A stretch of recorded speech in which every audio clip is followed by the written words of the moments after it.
জুলাই শহীদ ও যোদ্ধাদের স্মরণে সাতক্ষীরায় আলোচনা সভা, সম্মাননা প্রদান ও সাংস্কৃতিক অনুষ্ঠান অনুষ্ঠিত হয়েছে।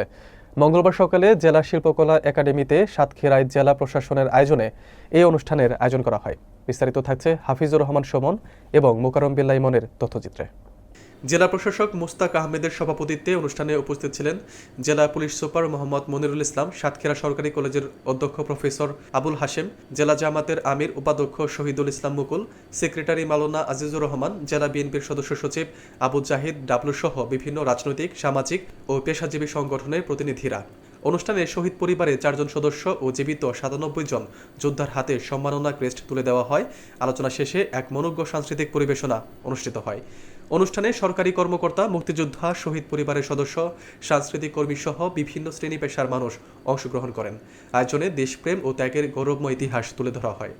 ছাত্র জনতা ঐক্যবদ্ধ প্রচেষ্টার মাধ্যমে প্রকাশ্য দিবালোকে ছাত্রলীগের গুন্ডাদেরকে দিয়ে, এমনকি কোনো ক্ষেত্রে প্রশাসনের বাহিনী দিয়ে ব্যালট কেটে তারা বারবার ক্ষমতায় এসে তাদের টার্গেট ছিল যেন 100 বছর বাংলার মসনদে তারা টিকে থাকবে। কোন স্বৈরাচার বা কেউ যদি এই দেশের গণতন্ত্র ধ্বংস করতে আসে বা বৈষম্য সৃষ্টি করতে আসে সমাজে, তাহলে তারা যেন তাদের সেই তারুণ্য দিয়ে রুখে দেবে।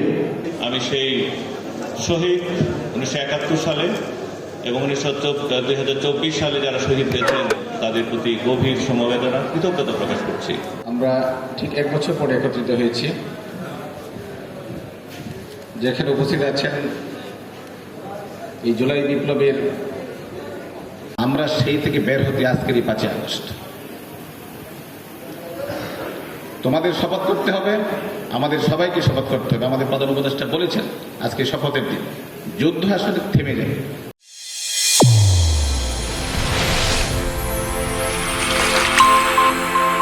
চ্যানেল A1 হৃদয় রেসপন্স।